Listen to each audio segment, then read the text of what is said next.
He lived in India 2,500 years ago. Echoes of his world still remain.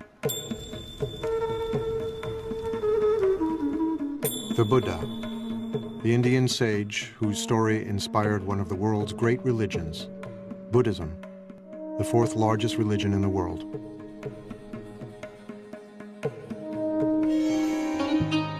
He was the son of a king, a pampered prince who abandoned a life of pleasure to seek enlightenment. Even Buddha himself, in order to get final enlightenment, need hard work. It was an arduous spiritual journey. He was eating 1 grain of rice per day. He was standing on 1 foot. He was sleeping on nails. Meditating under the Bodhi tree, he attained the supreme wisdom. There is no knowledge won without sacrifice. In order to gain anything, you must first lose everything. Next, the Buddha.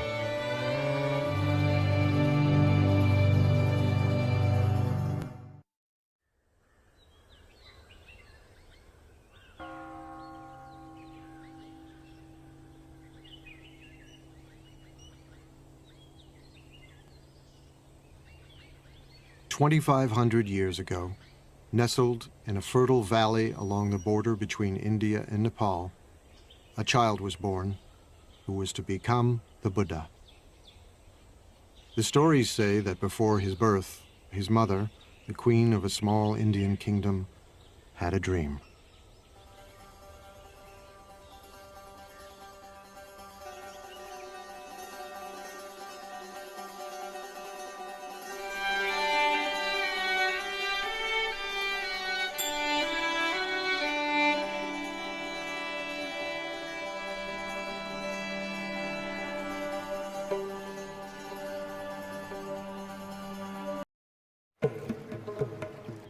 He lived in India 2,500 years ago.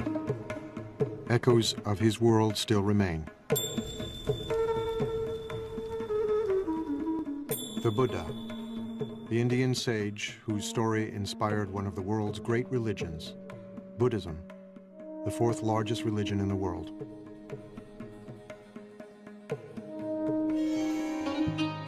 He was the son of a king, a pampered prince who abandoned a life of pleasure to seek enlightenment.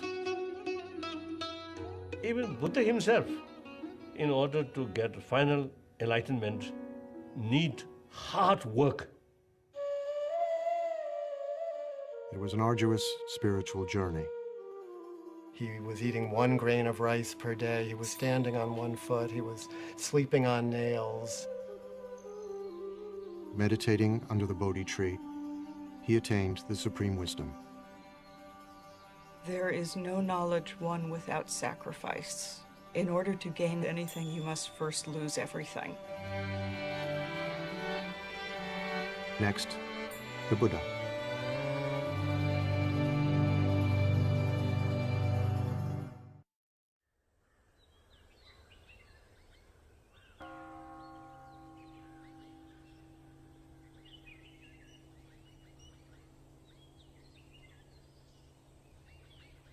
"2,500 years ago, nestled in a fertile valley along the border between India and Nepal, a child was born who was to become the Buddha. The stories say that before his birth, his mother, the queen of a small Indian kingdom, had a dream.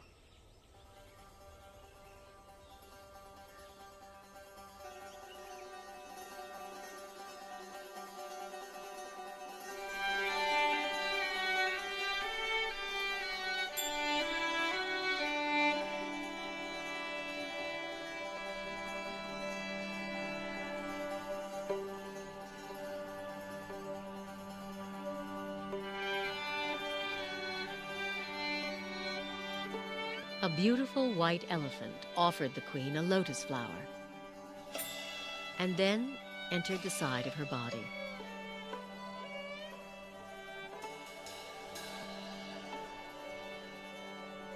When sages were asked to interpret the dream, They predicted the queen would give birth to a son, destined to become either a great ruler or a holy man.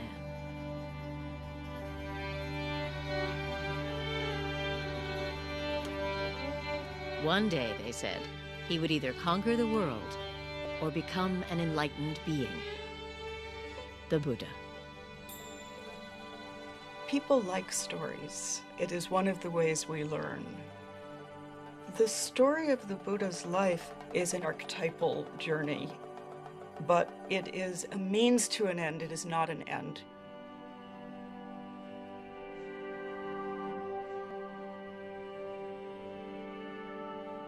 Within 10 months, as a tree lowered a branch to support her, a baby boy was born, emerging from her side. 7 days later, the queen died.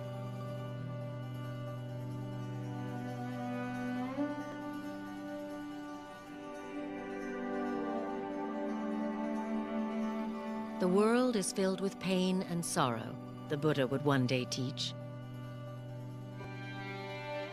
But I have found a serenity, he told his followers, that you can find too.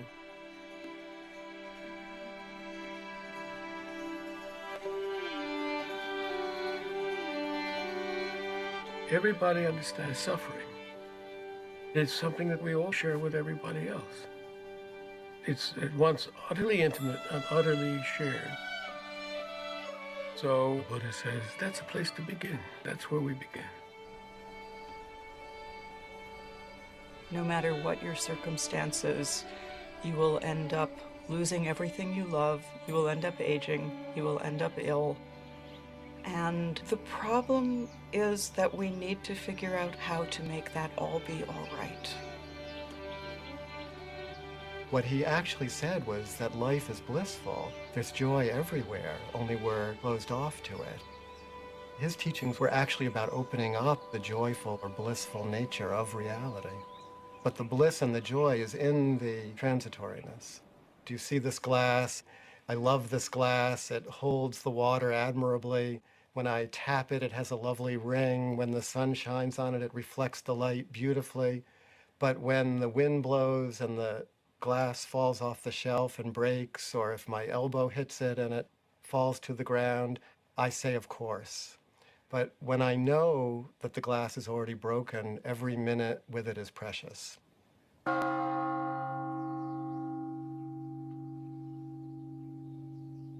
Everybody, every human being wants happiness. And Buddha, he acts like a teacher. You are your own master. Future, everything depends on your own shoulder.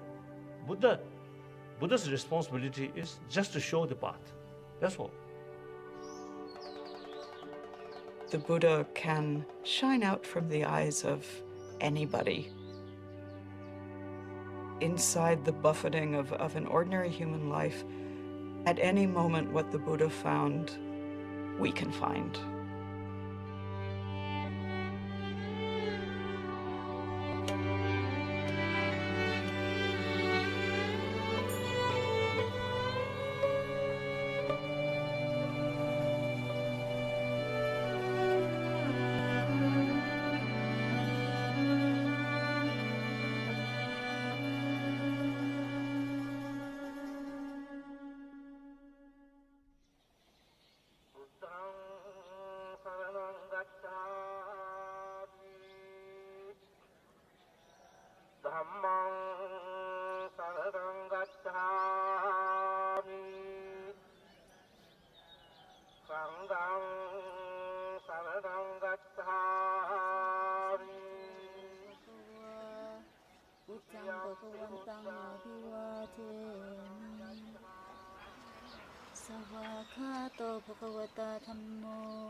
In southern Nepal, at the foot of the Himalayas, is one of the world's holiest places, Lumbini, where, according to the sacred tales, the Buddha was born.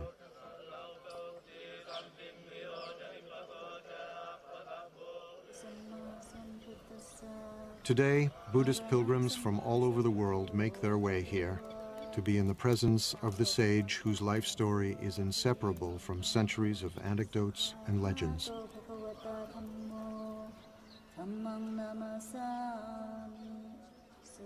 There are countless stories of the Buddha. Each tradition, each culture, each time period has their own stories.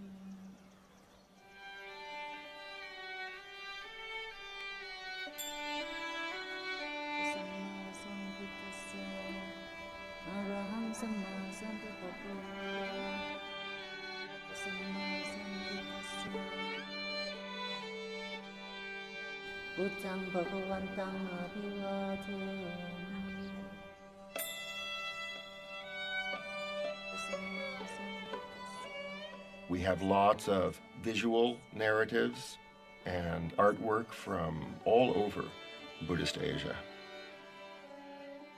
But the first written material, actually, the first biography, say, of the Buddha, really, we don't see that before about 500 years after his death. For the first few centuries, Buddhist narrative was oral.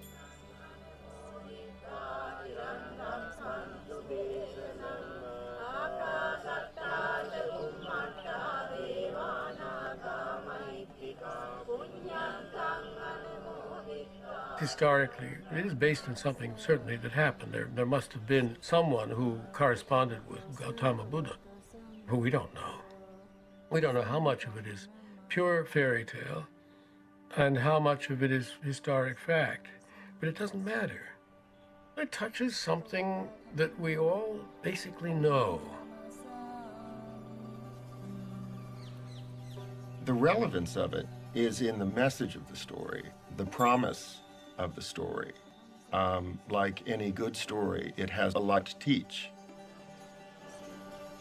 So the story of his life, then, is a beautiful way of telling the teaching.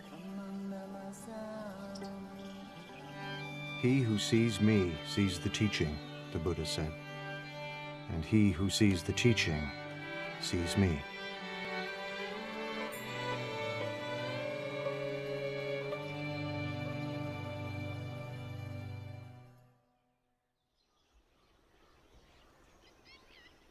Born some 500 years before the birth of Jesus, the Buddha would grow to manhood in a town vanished long ago. For nearly 3 decades, he would see nothing of the world beyond.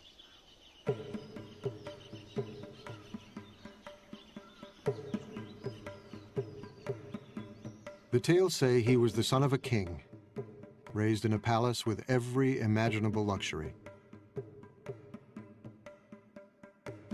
He was called Siddhartha Gautama, a prince among a clan of warriors.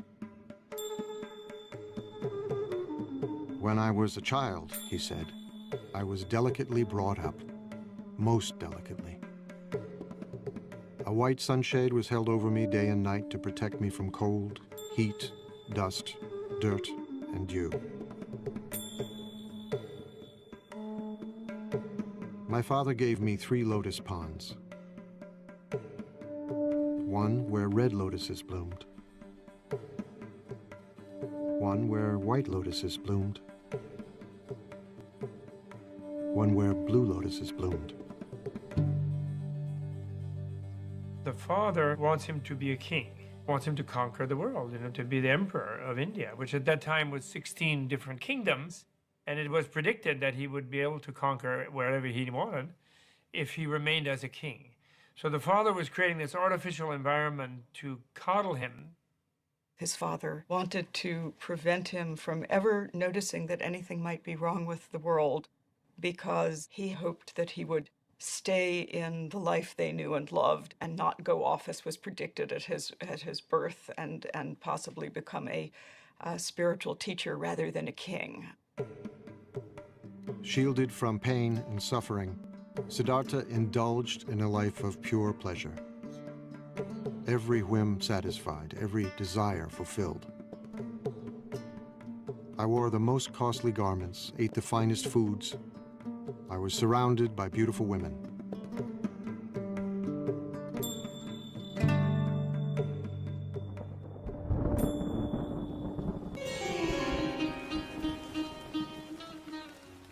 during the rainy season, I stayed in my palace, where I was entertained by musicians and dancing girls. I never even thought of leaving.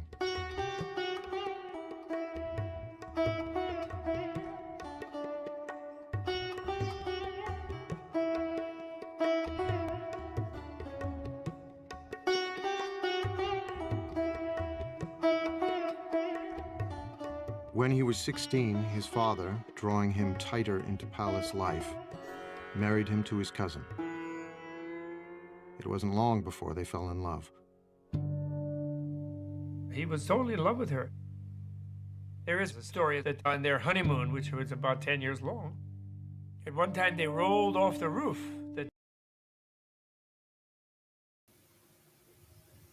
What's up, everyone? Hello, hello, hello. I see we have like my bro in the chat and then maybe some other person, and whoever you are, welcome. I appreciate you, and I appreciate everyone for coming by tonight. I know I was supposed to stream yesterday, but I kind of just got tired. I ended up redoing my whole room. I like turned my desk in a whole other direction. I actually have the camera behind my computer, so it makes it easier to record. See, here's my computer monitor, right? I have the camera consistently behind my computer now. I think it's gonna make things easier, because I think just going to make things easier, which is why I did it that way. And a bunch of other shit. But for tonight, I think we're going to watch some YouTube videos. We're going to talk about news literacy. And I thought, what's a better way of talking about news literacy than talking about some like bullshit articles that I got sent to me, where people couldn't really understand why you shouldn't trust the sources in the article, or why you can just ignore what it says to begin with. And on top of that, we can even take a Coursera course together, or we'll start taking a Coursera course together about news literacy, which is fantastic. And we can all join along and have a little fun school sesh. And then I guess we'll call it a night. So as always, for the YouTube shit, throughout the week, I've just been putting things in the watch later category, and we're going to watch that together. But before I do that, a few other things we got to talk about. I'm probably going to end up having Destiny's as an ex-wife or current wife. I don't really know. We're going to have a conversation together. I got to get that scheduled. We're also going to have, in the next upcoming months, some nice professors, an interesting author named Jan. We're going to talk about digital libido and very, very cool other things. So that's going to be dope. That's going to be cool. Excited for that. And as usual, yeah, let's just hang out and get to this YouTube shit going. So the first, let's see, what's going to be the first one that we talk about? Let me see. Well, obviously, okay, this is a good video that I actually saw, where I started seeing, then I stopped because I thought it'd be good for the stream, was a video from DW, which is like a news organization about like the conflict between Iran and Israel. Oh wait, before that, maybe we should talk about. No, let's watch that one first. I think it's a good one to watch first, because last time we did the stream, I also started with Israel shit. So let's do that again. So that should be fun. Let me share my screen. La la la la. There we go. Okay. There it is. Let's do it.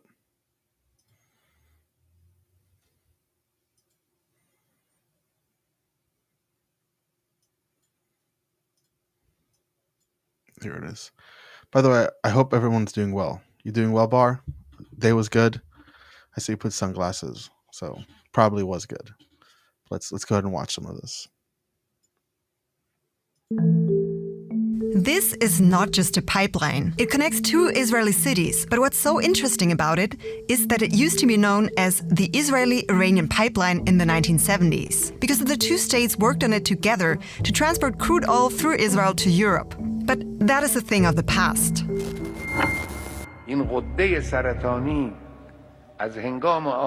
So that's just interesting, like an interesting fact to know that it wasn't always conflict between Israel and Iran. I guess at some point, Iran and Israel had some sort of deal of moving oil through Israel to Iran. So what happened?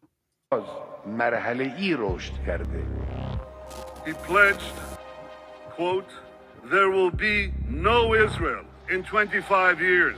The October 2023 terror attack on Israel by Islamist terror group Hamas has put this conflict on a whole new level, because Hamas is backed by Iran. Iran and Israel are among the biggest military powers in the Middle East, but they are very different. The Islamic Iranian regime denies Israel's right to exist, the only majority Jewish state in the world. But the conflict is about much more than Jews and Muslims. It's also about influence in the region and about Israel's #1 ally, the US. Let's unravel what's behind it and what the dispute is really about. So I think, this is the reason why I found this video super interesting, because I feel like every time we have conversations about Hamas, Gaza, Israel, Palestinians, everyone always tries to flame the conflict and the reasons behind the conflict as, oh, Palestinians are evil fucks, Israelis are evil fucks, Palestinians are good victims, Israel is always victims. We have to understand that these conflicts are much bigger than simply like what's happening there at the border, right? Israel and Hamas is an entirely Iran-backed military organization, right? It's not just a resistance group, and it's also not just a terrorist group. It's a strategic pawn in something bigger. And Israel, in many respects, is like that as well for a lot of the world. So these are important things to remember when we're looking at this. So, yeah.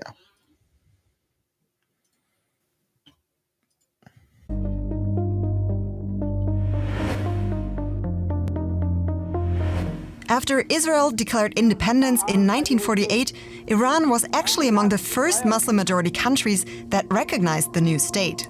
So what happened then?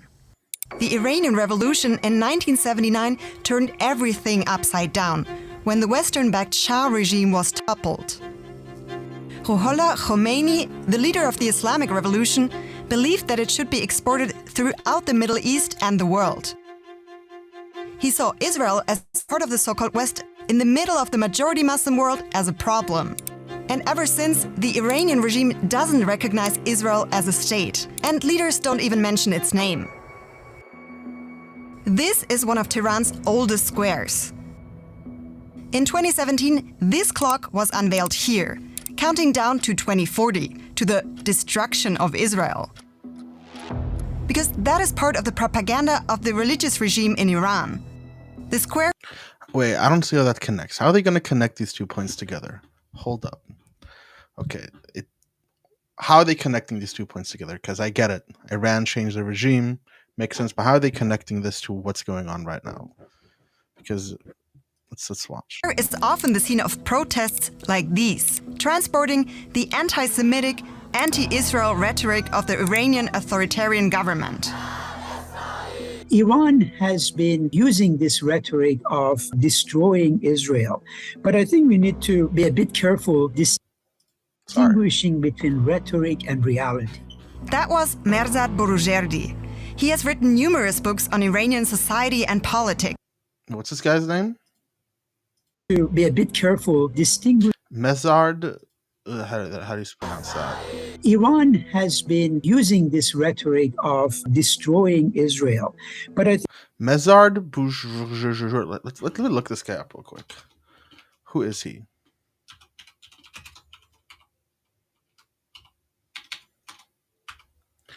Borujer. Okay. Who is this guy?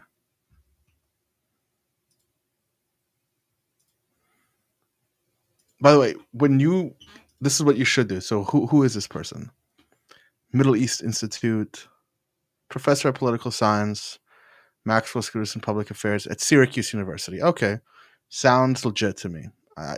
Sounds pretty legit to me. So.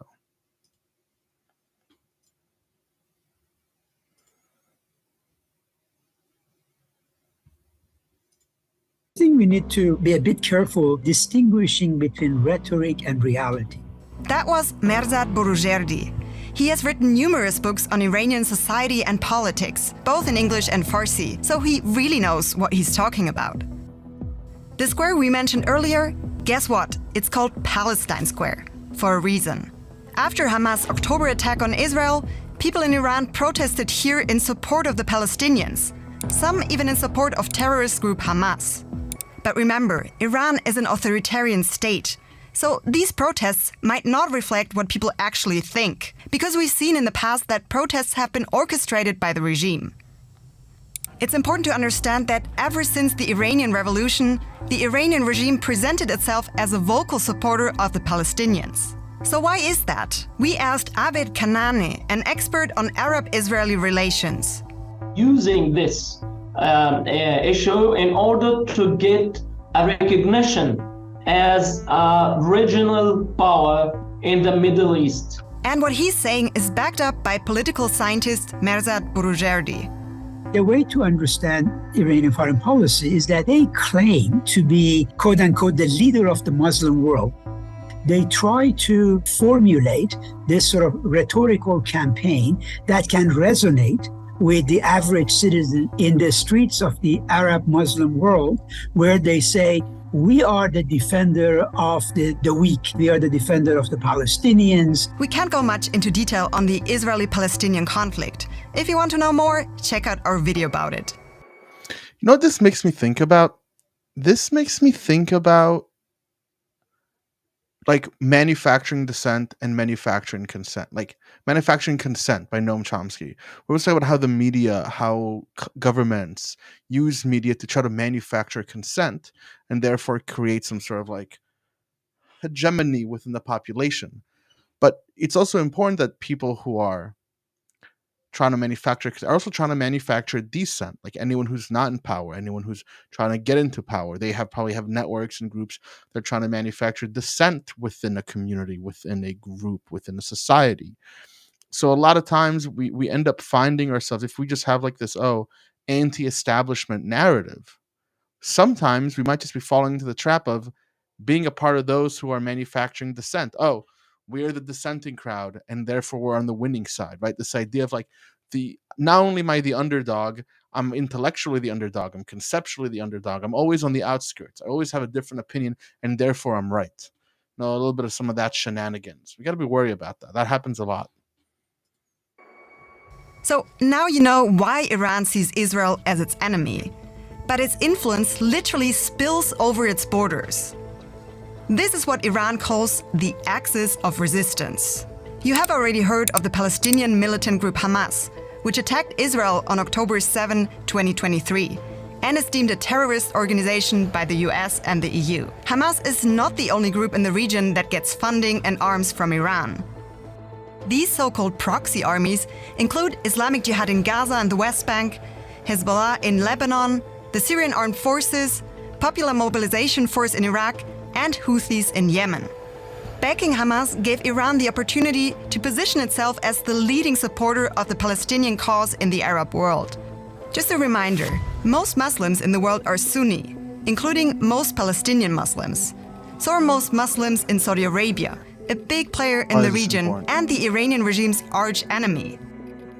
Saudi Arabia and Iran actually compete for influence in the Middle East. Iran has a Shia majority, which is a different branch of Islam. Same goes for most Iranian proxies in the region, such as Hezbollah. So let's travel a bit further to the north, to the Lebanon-Israel border region. This area in southern Lebanon why was that important, is under the control. I don't understand why it was important that they were Sunni or Shia. Like, what was the idea here? What was the point of that in the video? Doesn't seem like it made any sense.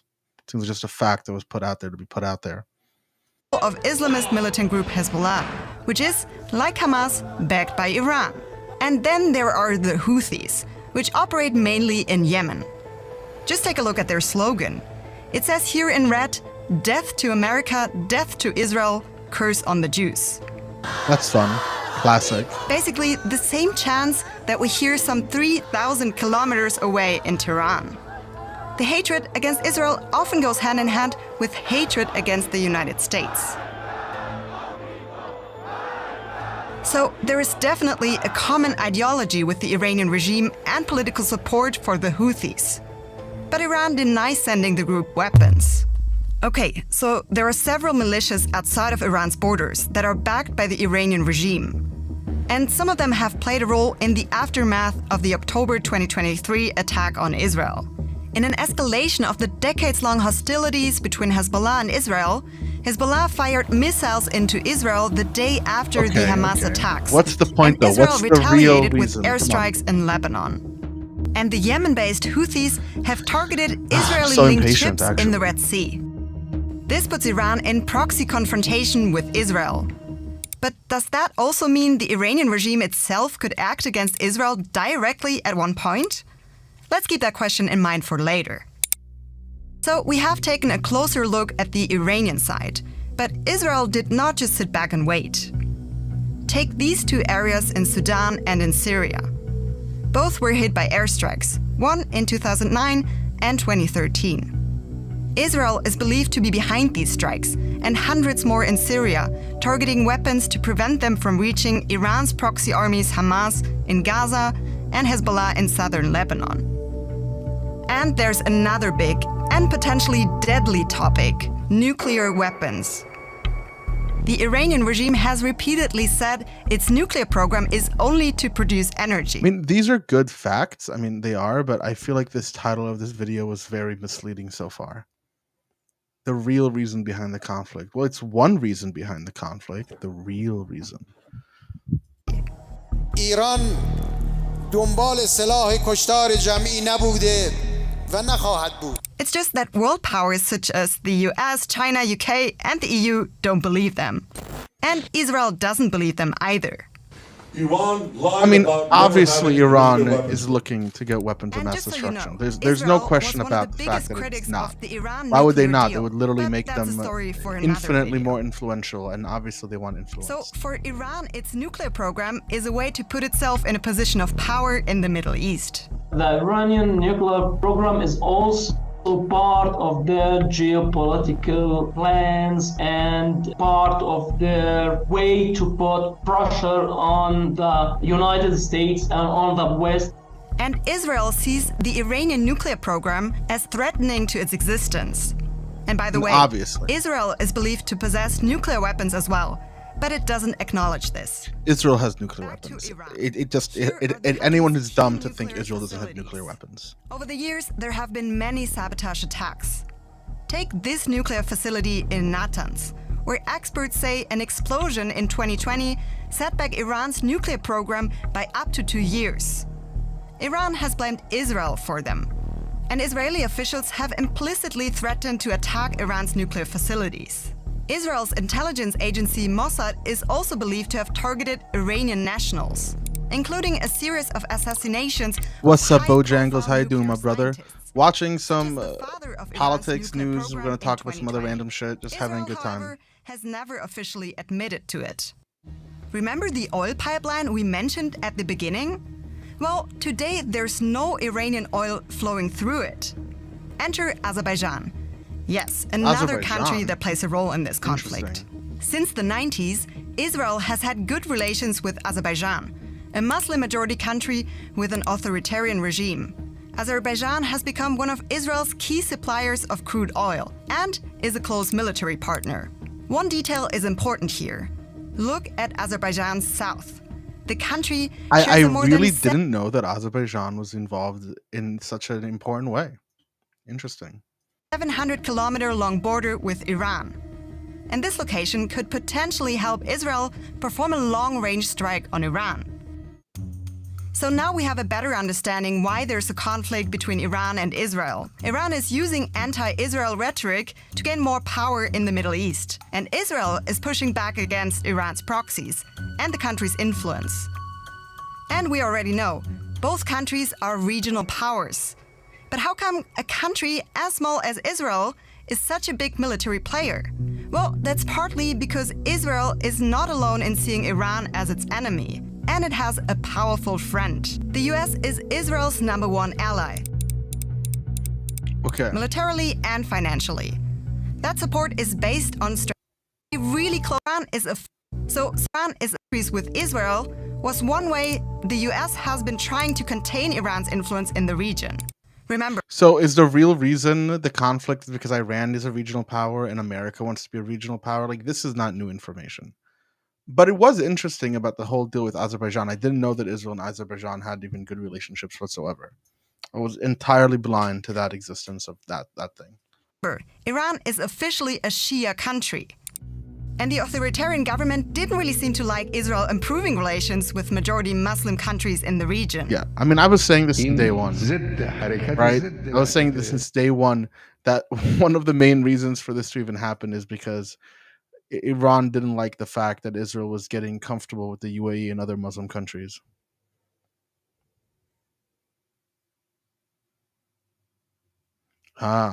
So this is what we need. Bo is my resident military expert.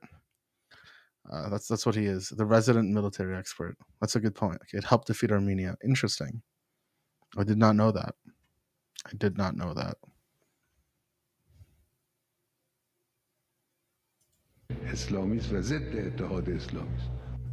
But one big regional player and Sunni majority country was missing: Saudi Arabia. Israel and Saudi Arabia didn't used to have official relations. Since the beginning of 2023, the US tried to broker a deal between Israel and Saudi Arabia. And they were supposed to be really close to a historic agreement. Something Iran, Saudi Arabia's archenemy, would not have liked, to put it mildly. And we all know what happened next: the October 2023 terrorist attack on Israel by Hamas, and how Israel then declared war on Hamas.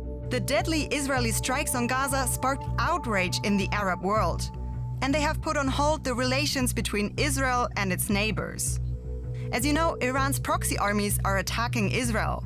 At the same time, the United States has moved warships to the region. But we still owe you an answer to one question we haven't answered yet. Would the Iranian regime actually enter the conflict itself? Iran will not be involved, because if Iran involved in this war, it will become a regional and even worse. I know it sounded like he said original. He said regional war, not an original war.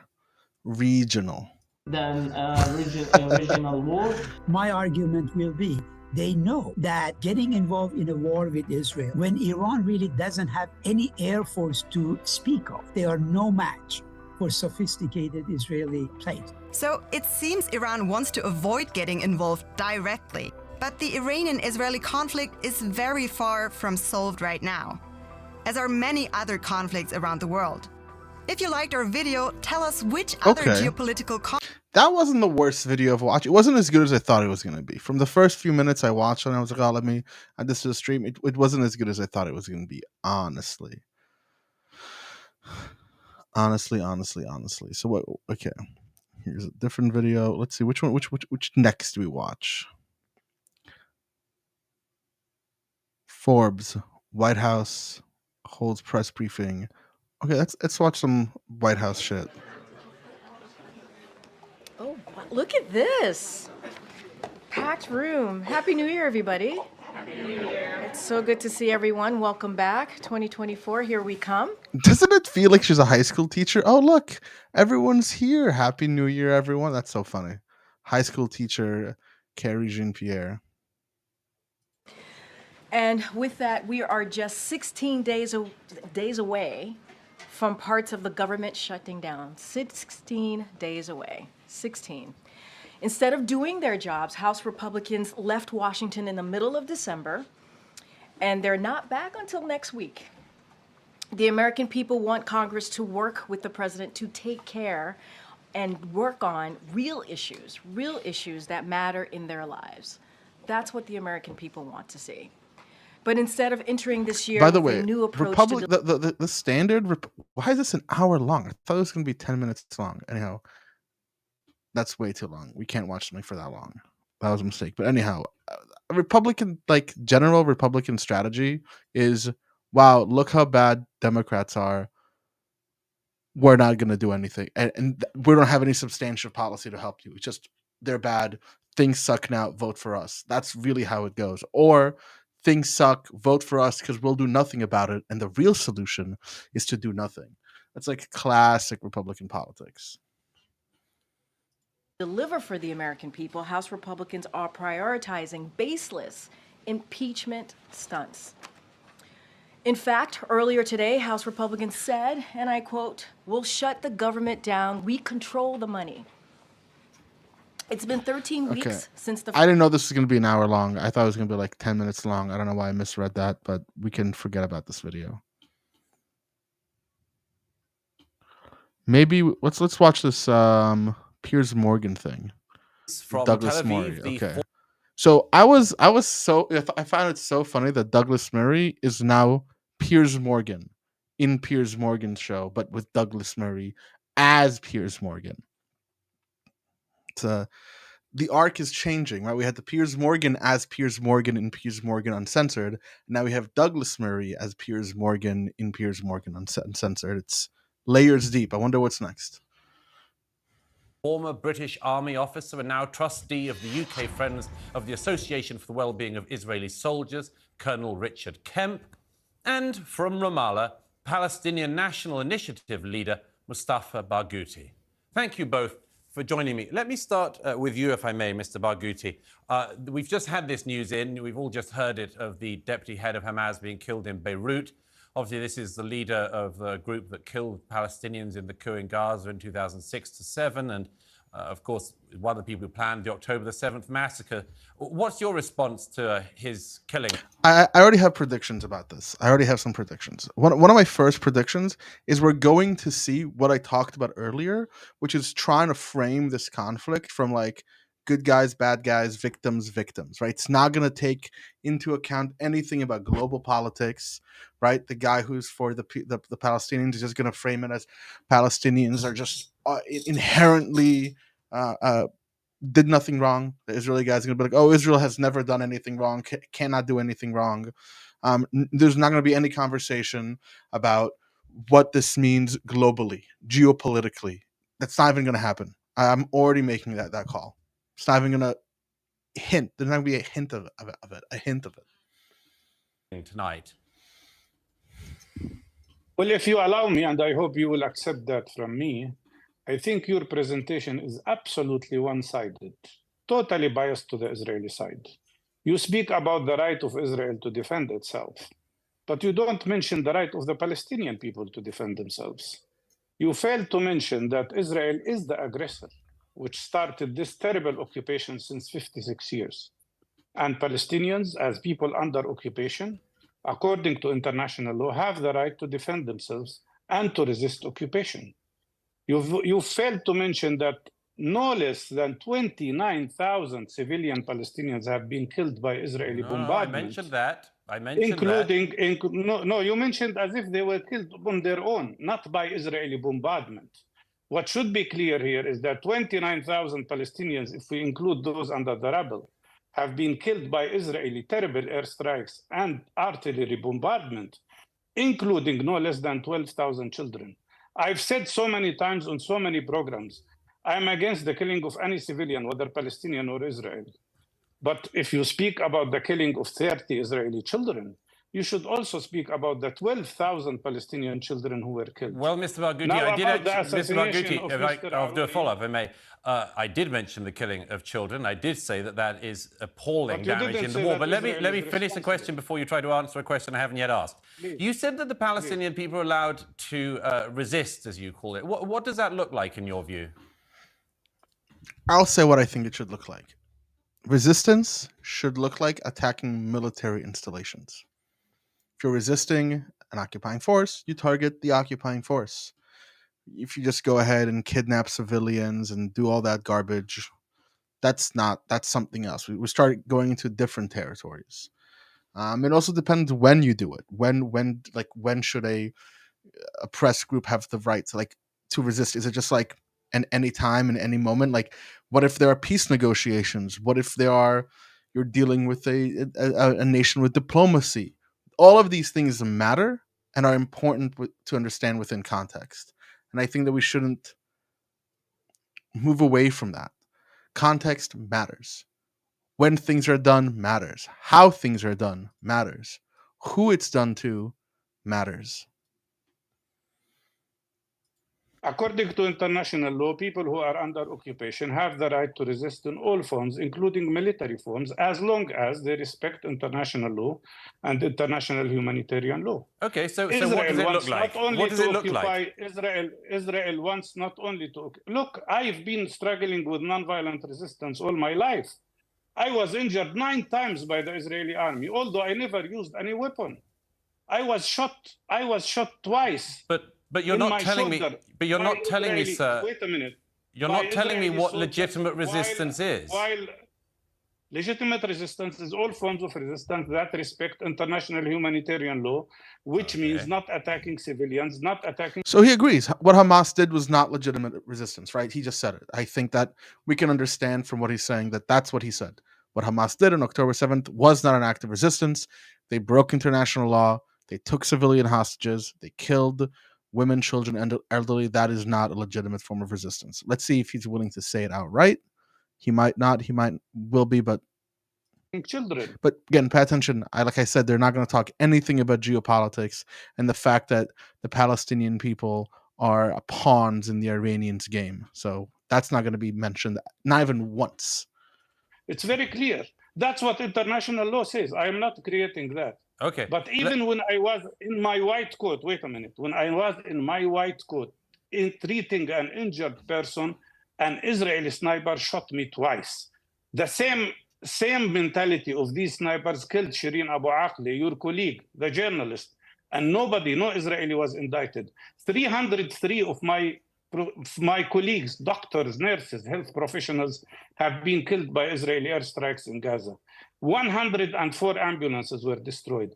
All our health centers were destroyed. This is not acceptable. Okay, thank you, Mr. Barghouti. Mr. Barghouti, we have another guest, so I'd like to go over to Tel Aviv. He had talking points he wanted to say, and I guess he got them out.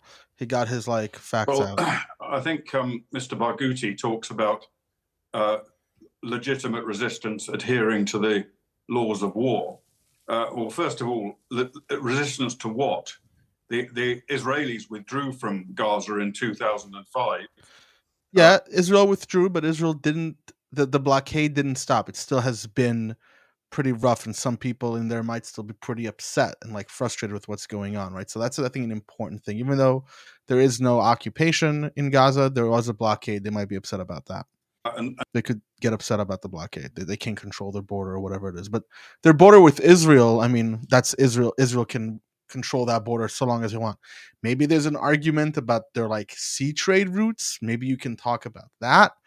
So you would have to, I guess, attack things on the sea trade route and the border with Egypt. Well, that's just between Egypt and Gaza. But other than that, the border between Gaza and Israel, I think is completely within Israel's right to say no. No one passes in without any checkpoints. So that's an important thing to kind of understand about the conflict as well. It's not like Israel blocks the Egyptian border. That's between Egypt and Gaza, even though I think Israel does put pressure on the Egyptians to keep that border secure. But any border between Israel and Gaza, there's no international rule about that needs to be open and whatever peace flags. That's not a thing. Maybe the ocean and trade routes, right? You should have sovereignty over your own waters in a sense. I don't know enough about it between Israel and Gaza, but I know Israel does control their waters. And maybe there's some sort of legitimate argument. And effectively set up a two-state solution. Let the Palestinian Authority, which was then taken over by Hamas, run their own territory. So what are they actually resisting? What's this resistance about? And when it comes to the laws of war, the people, the Hamas butchers that Mr. Barghouti has been quoted as referring to as our brave fighters, they went into Israeli territory on the 7th of October. They raped, burnt alive, butchered, cut off their heads, kidnapped, abused civilians and soldiers, civilians though, which is, against, obviously it's against any law of war. It was against the laws of war to kill anyone inside another country, but in that way. But to butcher civilians like that, where's the laws of war there? And secondly, ever since that day, and of course many, many times before, his brave Hamas fighters, as he calls them, have been firing rockets indiscriminately at civilian populations inside Israel and are still doing so. They won't be doing so much longer because they're about to I mean, be yeah, targeted obviously, by I mean, the we don't IDF. have to massage And the not only Hamas or that, but terrorist they've also organization. been firing them That's from pretty within the clear. civilian population. That is against the laws of armed conflict. And preventing civilians from leaving the combat areas when the IDF are trying to warn them about attacks, again, against the laws of armed conflict. They've also fired many of their rockets into the Gaza civilian population. We just have to look at the Al-Ali hospital attack that was attributed to the IDF, but turned out to be an Islamic Jihad, another brave Islamic Jihad fighters, firing their own rockets into their own civilian population. Let's not forget what Hamas is all about here. The reason Hamas launched this attack, there are strategic reasons, of course, but the overriding reason they launched this attack on the 7th of October, and the reason they launch all of their attacks, is to force Israel to defend itself from these attacks, which any country and every country would do and has the right and the obligation to do. And in carrying out its reaction to these attacks. Douglas Murry here is his bias is showing way too hard. Like, he's letting the Israeli guy consistently talk and say whatever he wants to do with no pushback for anything, which I think there could have, like I said, he could have had the pushback about they still control the waterways, right? They don't have that. There's no pushback into any of that, which is kind of frustrating to see. But what do we expect on Douglas Murry as Piers Morgan on Piers Morgan Uncensored? That's what I would expect to see. Israel, unfortunately, has no choice but to kill innocent civilians in the process, despite the efforts they take, which are enormous, to avoid doing that. But that's what Hamas wants. Hamas, they don't just want civilians to protect their terrorists. They want Israel to kill civilians.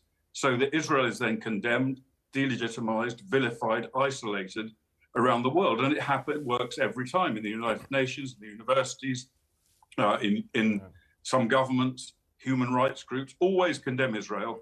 That's what Hamas want, and that encourages Hamas to do it again and again and again.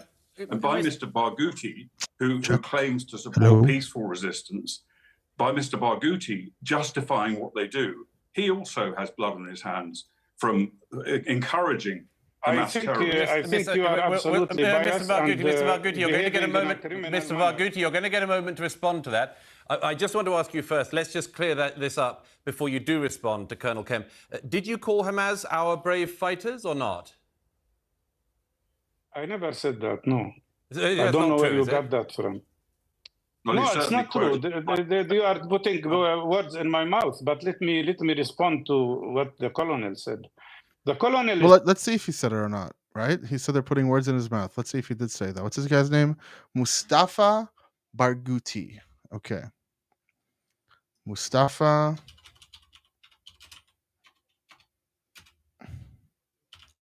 Barghouti. Let's see. Brave soldiers. Let's see.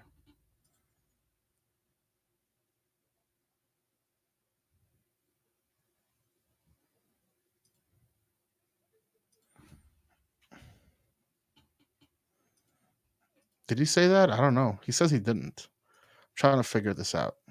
But I'm really bad at like fucking Googling shit. So that's not how you spell brave. Okay. Brave soldiers. Mustafa Barghouti generally shocked at air interview. Let's see.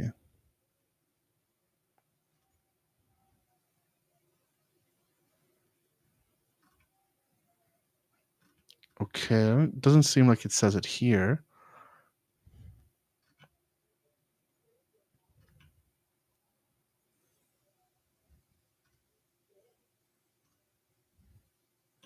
Doesn't seem like he said it. Maybe he's right. Maybe the guy is just but it is a fact.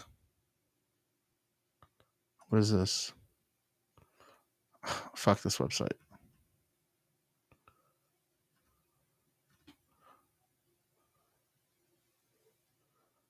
Okay.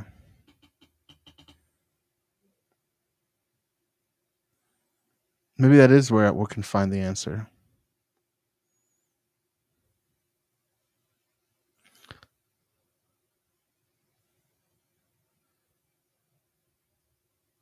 Apparently, they say that he did say it, actually.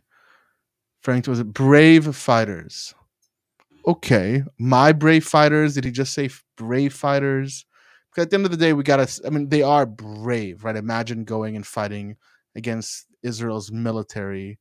That's a pretty brave thing to do, right? Like, we can just be real about that, right? Even though he said brave, they are pretty brave, if that's what he means. Just to take it charitably, right? I just want to make sure we're charitable, even if he did say that. But I think the connotation that the colonel was saying is that they are brave fighters. So let's double check on that.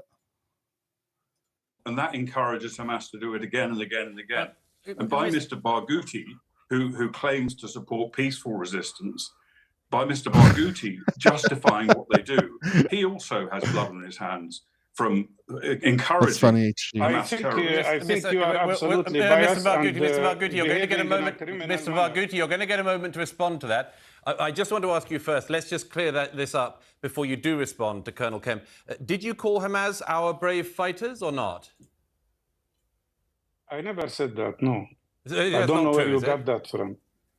Well, no, it's not true. You are putting words in my mouth, but let me respond to what the colonel said.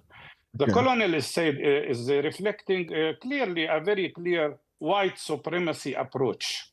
It is okay to kill Palestinians. Classic. Just a fact for everyone. As a person, born in Israel, lives in the States, Jewish, for people of color, for blacks and Hispanics who don't like Jews, we're white supremacists. And for white supremacists, we're not white. So just to make this clear, it's not like Jews are white or they're not white. It's we are in our own category, and whoever doesn't like us will just use whatever their default fuck that motherfucker. That's what they'll do. It's just one of those simple things. So it's like a basic, like, oh, let's call Jews white supremacy. It's also important to recognize most Jews living in Israel and Israelis are not even of European descent, right? We're talking about Mizrahi, we're talking about Sephardi, Yemenite, Moroccan, Syrian, Persian, right? There's so many different flavors of Jews. Myself, I think my family comes from Azerbaijan, so it's not as simple as white supremacy. This is a weird thing to talk about. Pretty weird. Why don't you say clearly that you are supporting the killing of Palestinian children? Why don't you say clearly that you are supporting the killing of Palestinian civilians? Why don't you say that you are supporting Israeli occupation of Palestinian land and supporting 3 terrible war crimes? Even the American public is against that.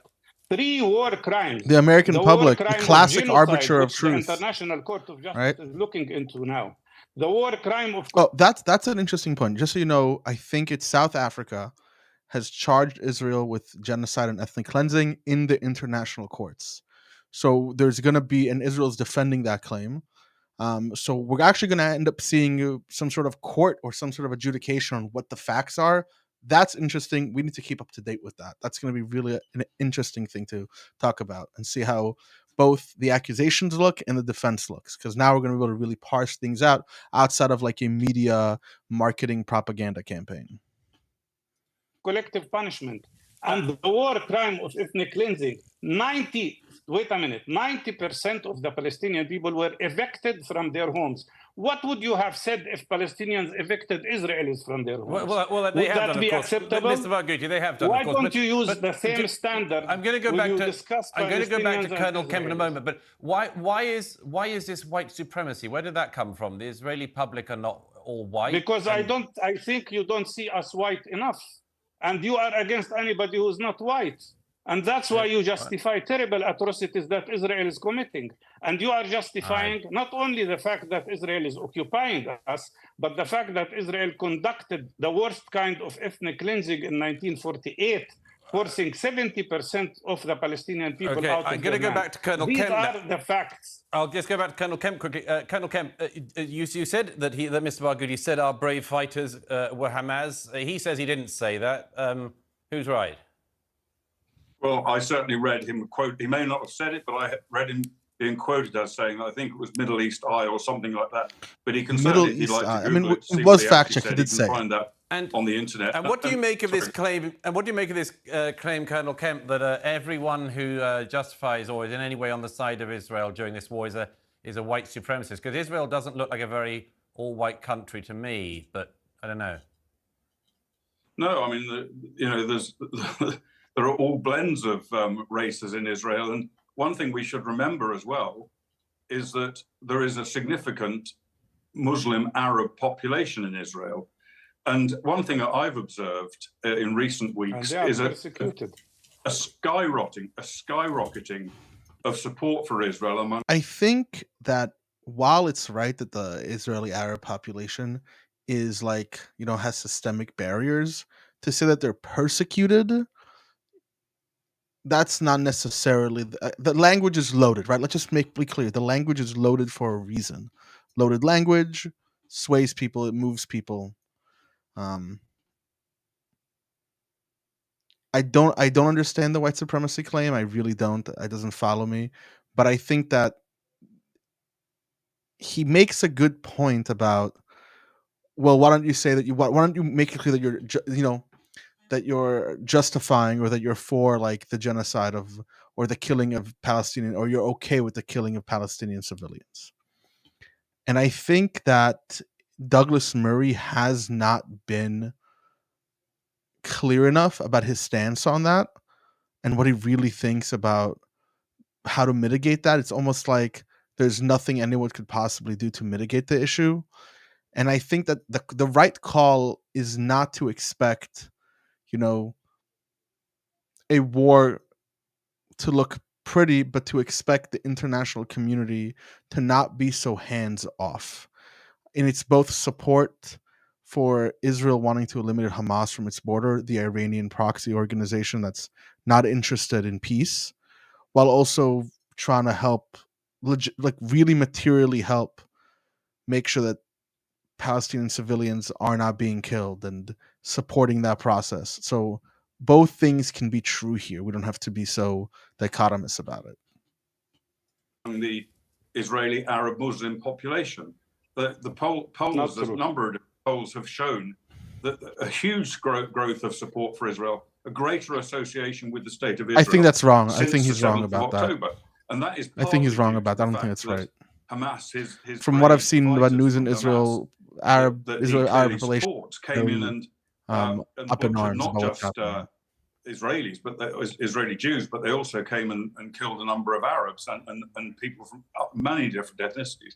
So what he's talking about, I think it's a great throwaway line, white supremacy. It obviously gets, it's one of these intersectional terms, Me Too and all this sort of stuff. He obviously thinks that's going to garner support for him from people who, do rightly object to the idea of white supremacy. But I don't think that comes into this argument one little bit. Mr. Barghouti, finally, we've only got a few seconds, but you said we need to go back to 1947 and 1948. What do you say to the people who say you can go back thousands of years and you never have an end to this argument? Well, look, Palestinians were displaced from their country, including cities like Jaffa, where my father lived, and Haifa and Akka 75 years ago. If Israel is after 3,000 years have the right to go back and demand to be in Palestine, then why not Palestinians who have been evicted 75 years ago? Why should we forget about our own country? And let's go back to the United Nations resolution that established the state of Israel.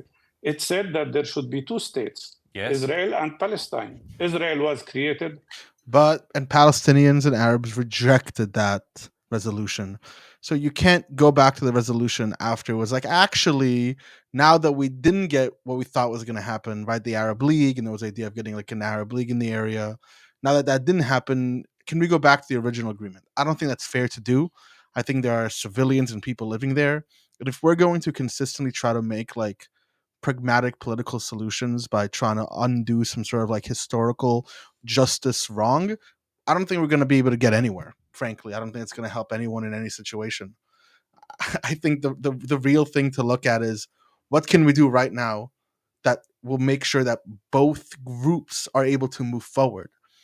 And I think displacing anyone doesn't work, right? We saw in 2005 in Gush Katif, that didn't work when Israel just came up, was hey, 10,000 of my own citizens, let's forcefully pull you out of Gaza. That doesn't seem to work. It creates resentment. It needs to be a real, unique solution, and that solution can only go through talking process. and especially not a process that leads to more terrorism like we just saw. So that's definitely not the solution. Definitely not the solution. Do you want to watch another YouTube video? Or should we? No, I'm gonna do this. So a few days ago, someone sent me was making this claim. They sent me this article, and in this article, they was making this claim that Israel admits it's killed its own at Nova Music Festival.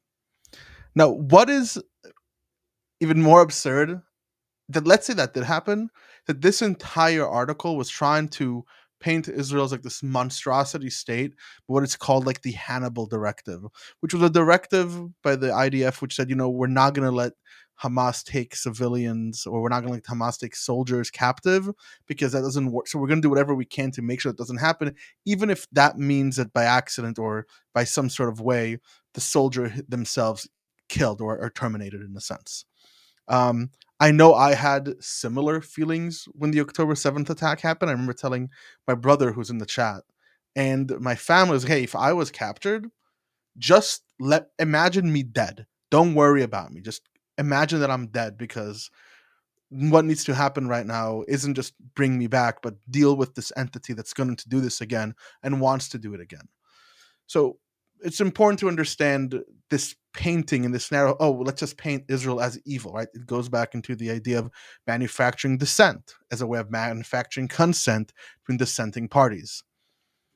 So the reason why I bring this up is because I want to talk about news literacy and how we're able to know what is legitimate news and illegitimate news, etc., etc.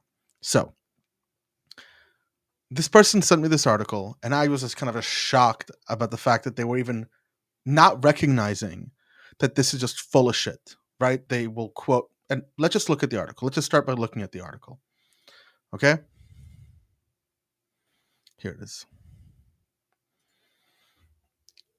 It's from this website, whatever it is, called The Cradle. Right? Israel admits it's killed its own at Nova Music Festival. A police investigation shows Israeli Apache helicopter opened fire on attendees of Nova Music Festival during the October 7th Hamas attack. Thecradle.co. And you look through this. This looks like a legitimate article. From first glance, it looks put together. It looks clean. It looks organized. Some things have little sources. But if you've never heard of a news outlet or whatever the Cradle is, well, what the fuck is this? How do we know what the fuck this even is? Well, click on it. Let's click on it. See where this takes us. Okay. Analysis. Israel's Gaza withdrawal a prelude to full-out war. Sure. Ukraine, Palestine, Yemen blocking U.S. hegemony in the West Asia. This title should, if you're politically savvy at all, this title should kind of, ring a few bells, right? That should ring a few bells. Yes, Bo. Yes, I know a lot of people have seen this. Just a spoiler alert, that footage is from October 9th of people trying to go back through the fence, and it is true that some Israelis who were there might have gotten injured or whatever. But that's not the point, right? The point is, let's look at how the article. So here, I didn't share the right screen, but yeah. So we look at this. What is this Cradle.co? Palestinian resistance in Gaza is punished as Israel army as reservist withdrawal begins. How Yemen is blocking U.S. hegemony in West Asia. This is obviously a very one-sided, news organization or whatever it is. What's this button up here? Okay, it has an Arabic version as well. So we'll see. It's the same Arabic, English. Interesting. Cool. Nice. Well, what is this Cradle.co? What if we look it up? What if we Google this news organization? Okay, first of all, here, I'll go back to this. I know you can't see it because EVMux doesn't share that, but the website is new.thecradle.co. So it's not even www, which is always like a little red flag when you're following like news. That should always be a red flag. But let's say we just Google this news organization. Let's see what we get when we just investigate, go a little bit further, investigate a little bit more. What do we get? Get the cradle, get their articles. We don't really get anything about that. What if we just, look up bias afterwards? Questionable sources, media bias / fact set, all sides. Okay, these should be good things to look at. Let's see. Oh, it's just telling you what the is it here? Let's see. In questionable sources, the cradle. C.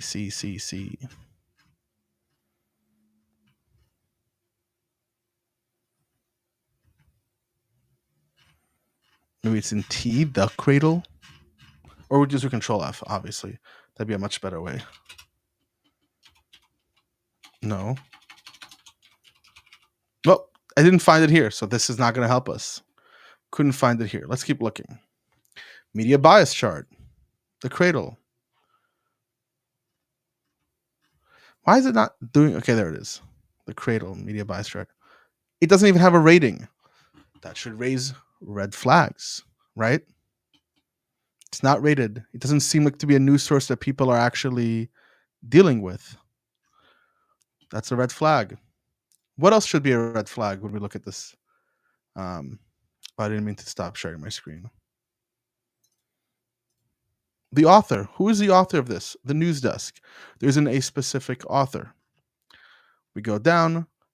As an Israel police investigation of the Hamas attack at Nova Music Festival near Gaza border on 7th October revealed that an Israeli attack killed some of the attendees. Haaretz reported on 18th of November. Luckily for you guys, I have the link open. And we'll see that... Why is this happening now? It's cropped again. There it is. I have the link open, and we'll see. So the title doesn't even say that. Israel security establishment Hamas likely didn't have advanced knowledge of a Nova Music Festival. And when you reach this, anything, we've got to unlock this real quick. So let me go to paywall remover. Paywall bypass. It's the fun way of getting rid of paywalls.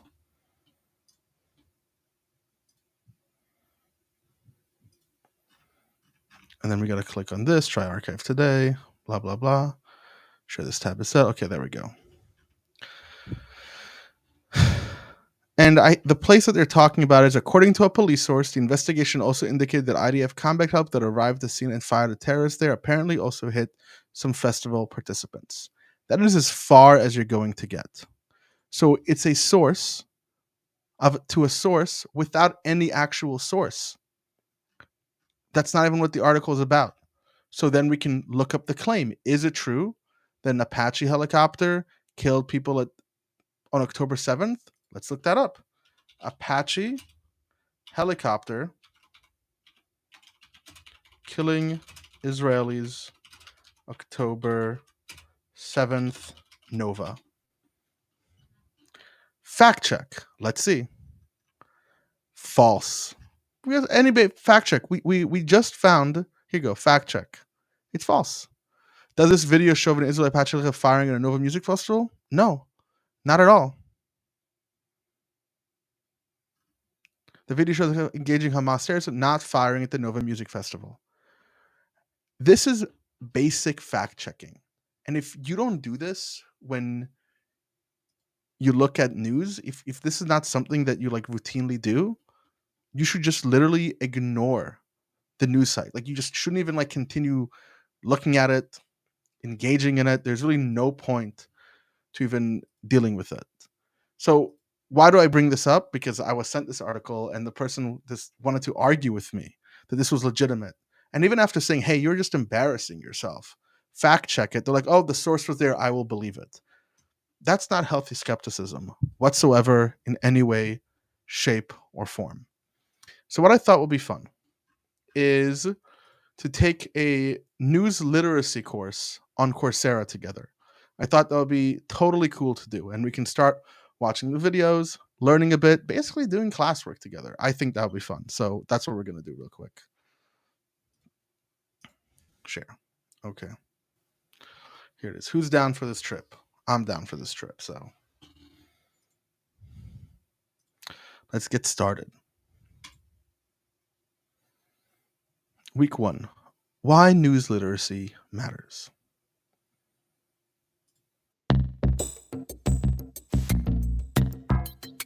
Wait, Stony Brook School of Journalism. Stony Brook is where I went to university. I got a lot of my political science friends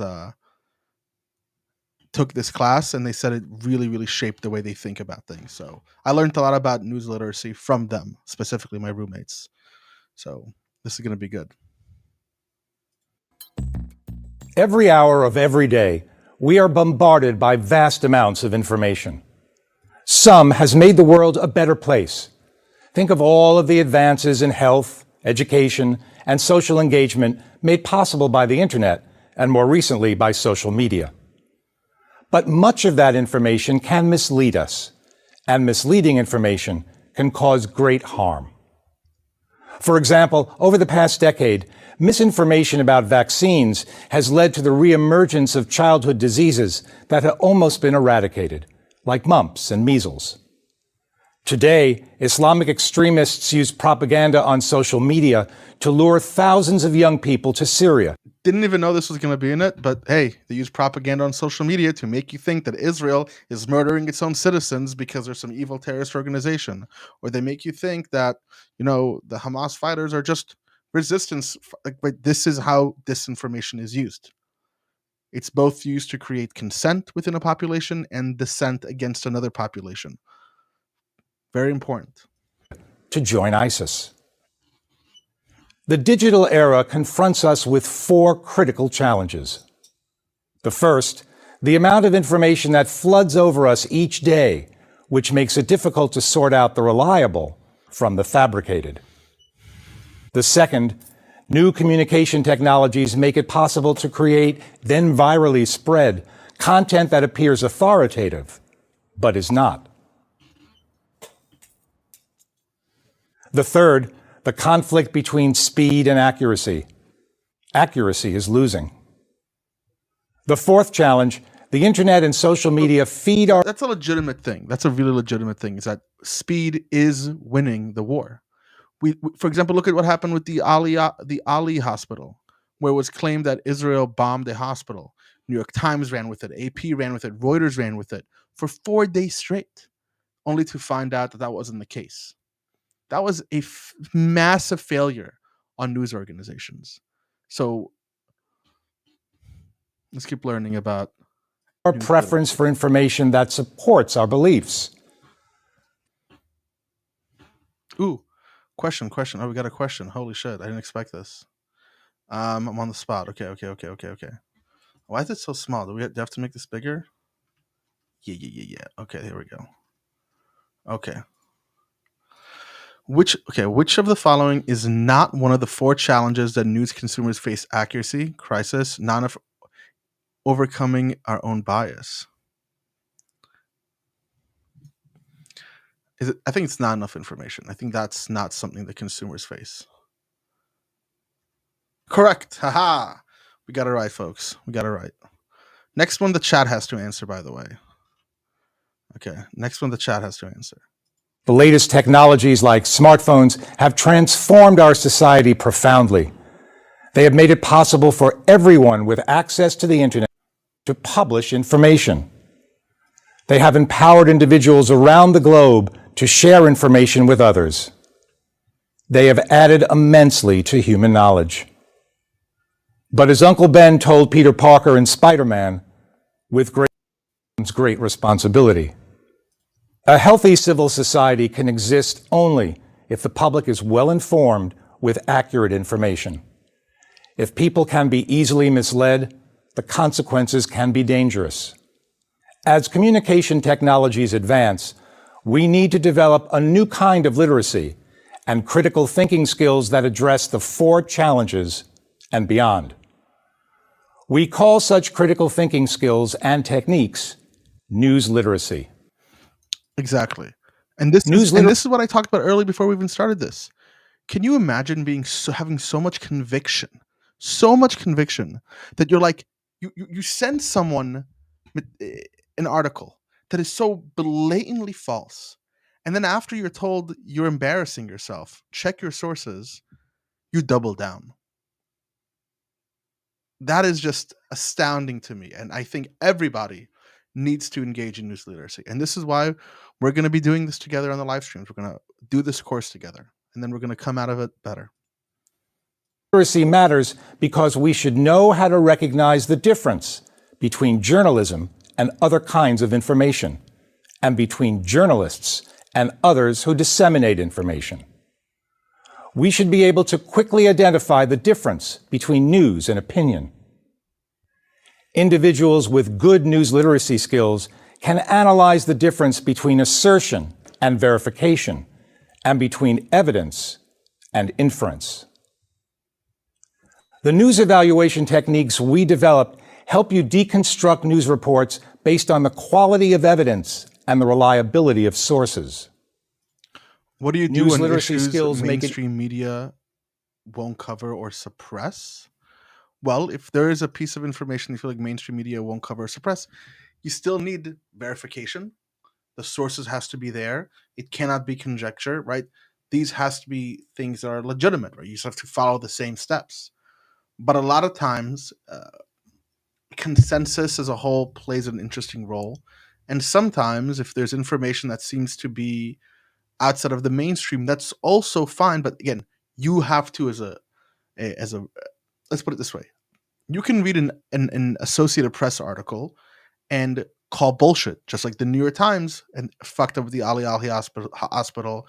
Reuters did. Every news organization did. You can look at it and call bullshit. You should also be able to look at non-mainstream media information, but like that's not bullshit. That has validity to it. There's evidence. It's not just inference. When you get to that, you just have to take it as is. But it's important to remember that journalism is just that. It's reporting. And everything comes with a little grain of salt attached to it. And sometimes non-mainstream media is going to be right on the money, and other times it won't. easy for you to distinguish fact and fiction, and between news media bias and your own bias. We believe learning how to apply these principles across all news media platforms in your everyday life enriches our society and holds journalists accountable to the public they serve and inform. Okay, so let's see. You gotta answer this question, chat. News literacy includes all of the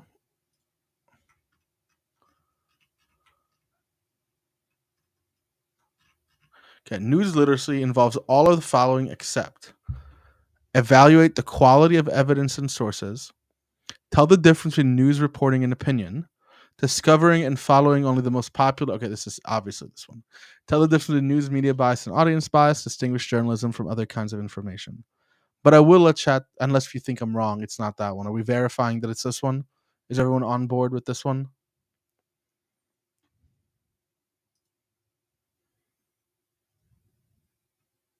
Bum bum bum bum bum bum bum bum bum bum bum bum bum bum bum bum bum. Jeopardy? No one? Okay. Being alone in your room and talking to a computer is honestly kind of parasocial. But yay, Bojangle, you did it. Continue.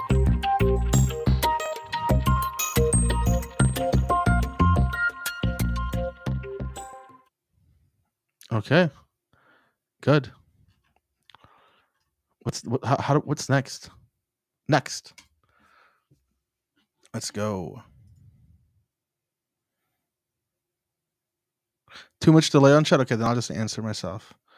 Recommended sources. Why news literacy matters. Okay, do we want to watch one of these? Digital aid rewrites several fake news is not the only problem. This article addresses how biased propaganda and deliberate misinformation spread among us. And I'm interested in reading this. Let's read that.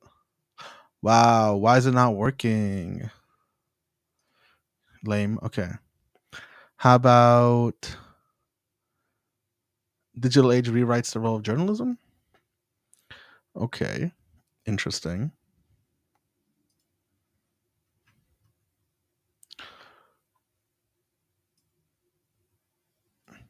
What makes someone a journalist? Recently, as 10 years ago, the answer would have been straightforward. Journalists made their living by producing editorial material, which was then published or broadcast to an audience of readers, listeners, or viewers. In the new digital age of web and social media, things are more complicated. If I tweet from a major news event, the Arab Spring, say, is that journalism? If I start my own political blog, does that make me a journalist? If I'm a teacher, say, but contribute stories to a newspaper, does that make me a citizen journalist? It doesn't make any difference whether you are paid or not for such work. Should bloggers, Twitters, and citizen journalists be held and judged by the same standards as people working in more traditional journalistic roles? These are not just arcane issues affecting the profession. The answer to such question will affect the way society is served by its media, and so touches everyone. Okay. The Guardian Observer, blah, blah, blah. In a meeting we organized earlier this year, I don't care. So where's the answer? What is a journalist? We're still waiting for that answer, but what we can say is a journalist should retain a powerful voice. Okay. So what is the answer about who's a journalist?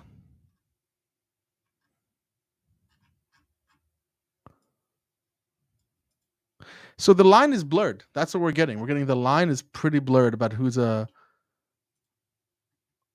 journalist and who's not a journalist, honestly.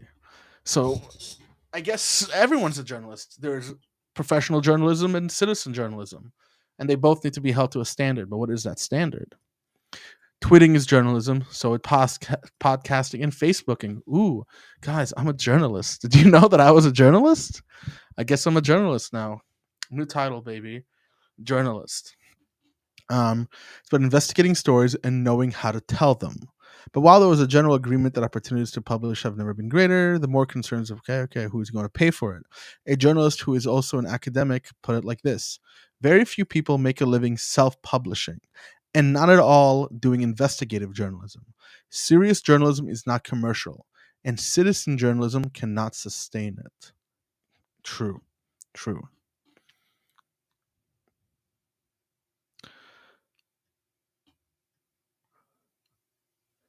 That's not easy to say when so many cogs have left under continuing voluntary redundancy scheme. While we remain completely opposed to compulsory redundancies, we have negotiated improved terms for those who wish to leave voluntarily. Okay, so a lot of people are leaving the job because of, lack of money or too much control on them.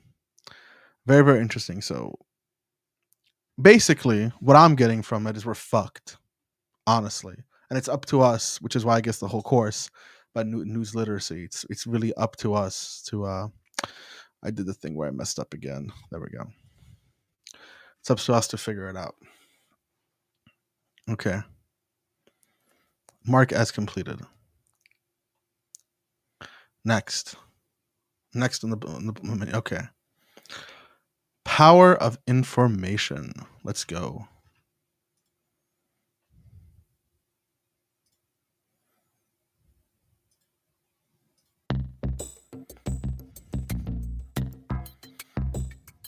Let's go. It's important for us to recognize reliable, actionable news because information is so powerful. After all, we all know that the pen is mightier than the sword. Think about all of the examples throughout history that demonstrate the power of information. Even though they are over 2,000 years old, to this day, the analects of Confucius and the writings of Socrates shape the way we think. In Europe, the Protestant Reformation in the 16th century was only possible because of the invention 1 century before of the movable type printing press. Even a powerful military leader like France's Napoleon Bonaparte said that he feared 4 hostile newspapers more than 1,000 bayonets. That's a good Today, quote. social I like media that has quote. amplified the power. I like that quote a lot. More than 1,000 bayonets. 4 hostile newspapers are more to be feared than 1,000 bayonets. So when we ever hear things like, this is a talking point I hear a lot all the time about, like, did you know about Israel's Hasbara? Their propaganda network? Every government has a propaganda network. Every government advertises itself. This is not new. This is pretty simple. Why? Because just like a way to deal with conflict, a way to deal with war, a way to deal with any of that is information. It's changing minds, it's changing hearts, it's manufacturing consent, it's manufacturing dissent. And if you ever find yourself in this dichotomous place, eject. Instantly eject. Right? Things are never as simple as they appear to be. If they appear to be simple, right? I know there's like this trope on the left, which I hate. And the worst thing about this trope is that it validates stupid fucking talking points from Jordan Peterson and Steven Crowder, where they say, oh, all the left thinks is oppressed oppressor. If you actually think oppressed oppressor is the way to understand conflicts, you fucking no. It's not how you understand conflicts. That has nothing to do with conflicts whatsoever. I mean, there's an element to it, but it doesn't paint the whole picture, right? That's the point. What I'm trying to tell you is that there are ways of manufacturing consent, and those same methods also manufacture dissent, which is why our great warlord emperor, may he rest in peace, or not, or in pieces, either way I want to look at it, Napoleon Bonaparte said, 4 hostile newspapers are more to be feared than 1,000 bayonets. Today, social media has amplified the power of information. In Tunisia in 2011, the image of a young fruit seller who had set himself on fire helped launch the protest that led to the downfall of the Tunisian government and lit the fuse that shook the political systems of the Middle East and North Africa. Ooh, let's go, guys. We got another correct question to go for. So, choose the correct answer and fill in the blank. French military said 4 hostile newspapers. Okay, obviously. We just went over. Why are words and images so powerful? We believe that their power stems from human beings' innate need to receive and share information. Have you ever learned a secret one you were asked not to share? Was it difficult to keep that secret? No. If so, Never. You felt firsthand the universal need to exchange Tell me all your secrets. I always keep them. Information. Prisoners of war have felt it too. Upon their release, former prisoners often speak of missing not only their families and favorite foods, but also the information that captivity had denied them. This is because the news we all yearn to consume and share serves 3 primal needs. News alerts us. News diverts us. And news connects us. Pokemon Go to the polls. Who knows what oh, how to lose a campaign in like 5 words. Pokemon Go to the polls. If there is severe weather bearing down on your hometown, wouldn't you like to know? Would you be able to act on the knowledge that a particular food on grocery store shelves is tainted with harmful bacteria? Stories like these alert us to danger. Not all news must have life or death consequences, however. News may also divert us. That is, provide us with entertaining or enlightening information. We often see news reports on movie actors, sports stars, and other celebrities. Such reports may not necessarily be important, but they interest us nonetheless, and often serve as fodder for conversations among friends. Lastly, news connects us. News reports on natural disasters and humanitarian crises can reach consumers on the other side of the globe, creating a feeling of empathy. Scott, you and I both know that we need a singular ability to control a platform. People to communicate is definitely the best way to keep authoritarians at arm's length. Real quick, I know this might be like off topic entirely, but I had Twitter open because exactly of that, okay? I was going to share this little Twitter thing, but I guess I'll do it right now. Here, look at this. Elon Musk decided to tweet today, DEI is just another word for racism. Shame on everyone who uses it. This man owns this platform and just says the most ridiculous and absurd things. Diversity, inclusion, equity is not racism. It's not illegal. It's basically just trying to say that we should aim for making sure that different populations have equal access to things because of systemic barriers. If that's difficult to understand, I don't know. I don't even want to get into it. I don't even want to get to it. You just have to go. We got to learn more news literacy. That's what I'm getting. If that's difficult to understand, we got to do more news literacy. That's the answer. These human interest stories elicit our emotions. They enable us to connect emotionally with people we may never have met. Many have acted on these feelings, donating money to charities and volunteering to assist those in need. Okay, let's see. Which of the choices below is an example of a story that alerts us? What's up, Jack? What's up, Jack? How you doing, my brother? We're taking a course on news literacy together. Come join. So which of the choices below is an example of a story that alerts us? Airbags in Hondas and Toyotas have been exploding and injuring drivers. Beyonce, the famous singer, won an Emmy Award for her music video. Autistic teenager helps his team win a basketball championship. Mother and son are reunited after her 3 years tour of duty overseas. I mean, it's pretty basic. We know which one it is. It is A. Airbags in Hondas and Toyotas have been exploding and injuring drivers. Easy. Very, very simple. Correct. Thank you. Thank you very much. These three functions, to alert, to divert, and to connect, give information the power to change the course of history, or simply to make us laugh or cry or touch our hearts. But that power is a double-edged sword that can hurt as much as it helps. False reports shared through social media can cause social unrest or damage the reputation of an innocent person. That sword is now in the hands of everyone with a laptop or a smartphone. Use it wisely.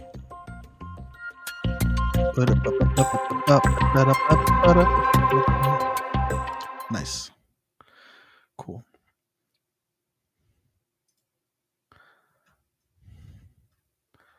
Next. So, that was good. Next. Recommended resources, power of intervention, how tech news literacy when government is watching. Ooh, that might be what you wanted to say. Look for HG. What if, the mainstream media is saying this? The role of social media in the Arab uprisings. Pew Research Center. That's interesting. That's relevant to what's happening now in today's society. How Luther went viral. That's hysterical. I have to look at that. Okay, so let's see this. Let's see what's happening. Pew Research. The role of social media in Arab uprisings. Almost immediately after the Arab uprisings began, there was a debate over the role and influence of social media in the ouster of Tunisia. Okay, this is too small. There we go. Tunisian President Zine al-Abidine Ben Ali and an imminent overthrow of Mubarak. In covering what some deemed the Facebook or Twitter revolutions, the media focused heavily on young protesters mobilizing in the streets in political opposition, smartphones in hand, and since then the violent and sectarian unrest in Syria has brought increased attention to the role of citizen journalism. Social media indeed played a part in the Arab uprising.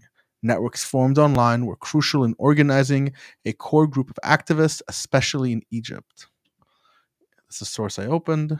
Good. Civil society leaders in Arab countries emphasized the role of the internet, mobile phones, and social media in the protests. Additionally, digital media has been used by Arabs to exercise freedom of speech and a safe space for civic engagement. Now, research is emerging that re-examines in a more detailed way the role that social media plays in Arab uprisings. In July 2012, a report was published by the U.S. Institute of Peace based on an extensive content analysis of bit.ly links from the uprising in Tunisia, Egypt, Libya, and Bahrain. Bit.ly links, or short URLs, are predominantly used in social media such as Twitter. The authors came to some conclusions that countered the initial assumption that social media was a causal mechanism in the uprisings. Interesting. That's super interesting. Instead, the study suggests the importance of social media was in communicating to the rest of the world what was happening on the ground during the uprisings. New media outlets that use bit.ly links are more likely to spread information outside of the region than inside it, acting like a megaphone more than a rallying cry. Okay, that's interesting to know. That's interesting. Very, very interesting. So, what are the implications of that? I'm thinking right now.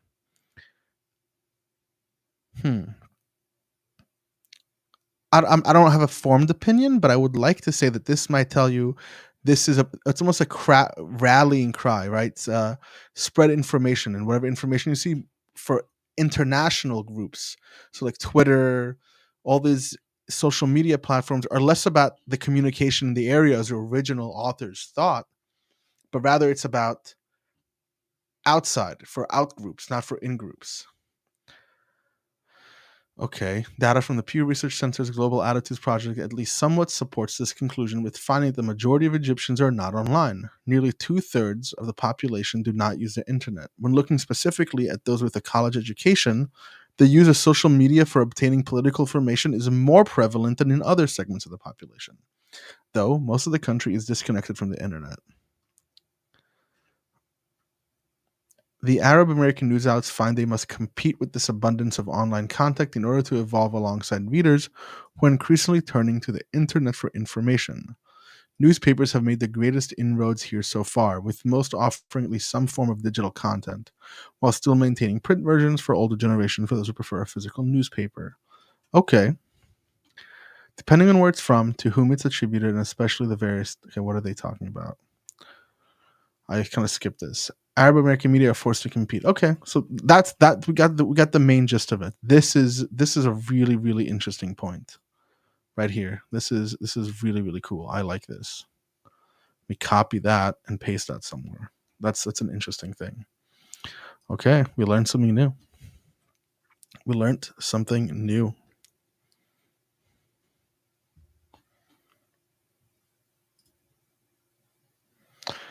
Okay. I think we'll stop here today. I'm kind of getting tapped out.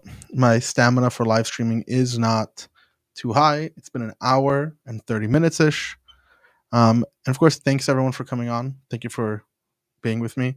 I'm going to hang out at the Pangburn Discord for a bit, grab some water, and I'll be right there. So as always, everyone, stay thinking. See you around next time. I'm working on videos, so I know I haven't released a video in a while. I have so many different scripts and so many different things that I'm working on. I just haven't been able to get myself to like sit down, edit a video, and make it. But I will do that. One of them is going to be about Zionism, genocide, and about me becoming an atheist. So that should be interesting. Even though I have been also doing some research into what is called revisionist Judaism. Well, I don't like its like weird, like ritualistic stuff. I like the idea that Judaism is more than a religion, right? It has ethnicity, culture related to it, and the original rabbi who came up with it talks about it as like Judaism is a civilization. That's a whole other topic. It's a whole other video, and we'll talk about that soon.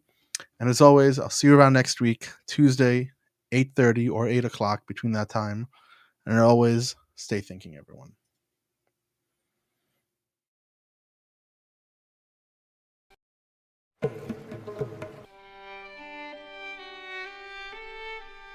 And then the fourth trip outside, he sees a spiritual seeker, someone who has decided to live a life completely other than his life in order to escape from impermanence, suffering, and death.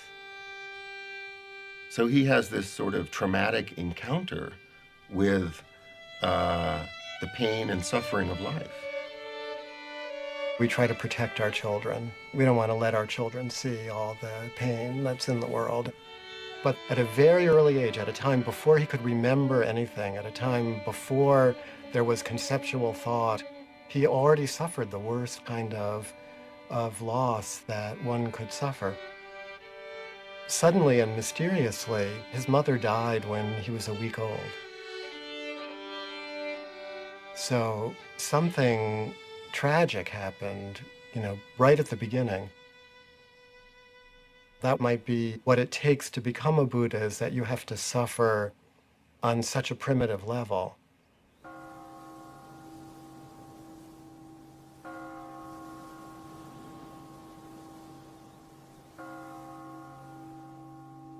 "29 years old, profoundly troubled, Siddhartha was determined to comprehend the nature of suffering.